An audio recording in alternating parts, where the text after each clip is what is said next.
Ada stigma di masyarakat dan itu terbentuk karena ketidakjernihan logika atau cara berpikir. Jadi misalnya orang takut di swab, orang takut ada kuburan COVID di kampungnya, orang takut. Bahkan orang berpikir bahwa kena COVID itu jelek. Dan puncak kejelekan atau puncak keburukan dari kena COVID itu adalah mati. Kan gitu. Jadi kita pikir mati itu buruk kan gitu kan. Kan gitu kita diam-diam. Itu random dari pandangan umum kan gitu bahwa kena penyakit itu jelek.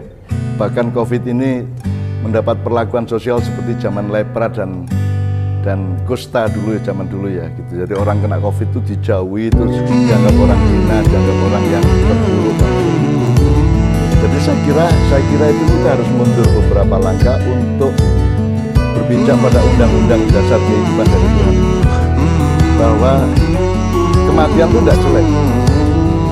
Siapa tahu, jadi gini, itu kan pendapat kita kan memang tidak mau sakit, tidak mau mati, maka kita terlanjur berpendapat bahwa sakit itu buruk, kematian itu puncak keburukan. Padahal kan Tuhan tidak berpendapat begitu. Jadi sekarang yang harus kita jaga itu adalah bagaimana kita bisa sama pendapat dengan Tuhan. Karena yang bikin kehidupan itu kan bagaimana lukisan bisa berpendapat sama dengan pelukisnya, gitu ya kira-kira. Bagaimana lagu berlagu sebagaimana pemusiknya, kan gitu kan. Mestinya kan begitu. Nah kita ini kan lagu yang melawan pemusiknya. Berpikirnya, cara memahami aransemennya, notasinya segala macam itu kita punya pendapat sendiri. Terus puncaknya adalah kita berpendapat bahwa mati karena COVID itu adalah aib, kan gitu kan. Bahkan tidak. Mati kan tidak jelek. Maka kita berusaha belajar untuk berpikir sebagaimana Tuhan berpikir. Siapa tahu orang yang umurnya panjang itu buruk di hadapan Allah karena Tuhan sedang istirahat, Tuhan sedang membiarkan dia untuk tertindir oleh kezalimannya sendiri dalam waktu yang lebih panjang, gawat-gawat kesengsaraan batinnya gitu.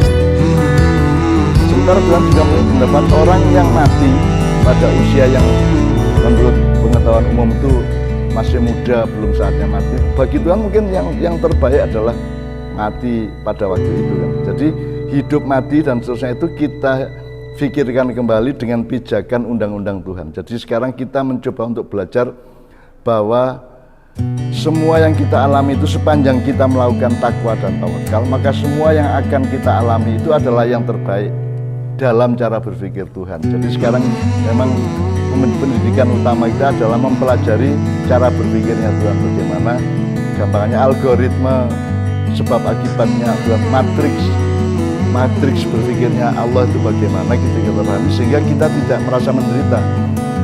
Jadi kita itu yang penting takwa, tawakal, prokes, protap, kita berjuang, kita menjaga diri, menjaga orang lain.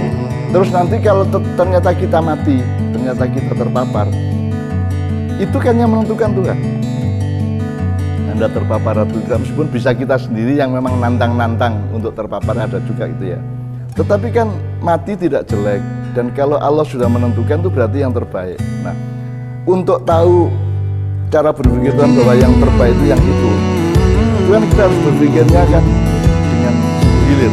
Kalau kita cuma berpikir sepetak atau dari pandangan sementara penggalan hidup yang sekarang, maka kita juga kita berpikir dunia akhirat, berpikir surga neraka, berpikir lebih panjang sebagaimana Tuhan menciptakan keabadian hidup ini, maka kita akan bisa mencoba untuk pelan-pelan tahu kehendak Tuhan dan cara berpikir Tuhan. Dan saya kira yang harus kita pastikan itu adalah yang disebut puncak takwa dan tawakal adalah kalau kita sudah ikhlas terhadap cara berpikir Tuhan dan kehendak Tuhan.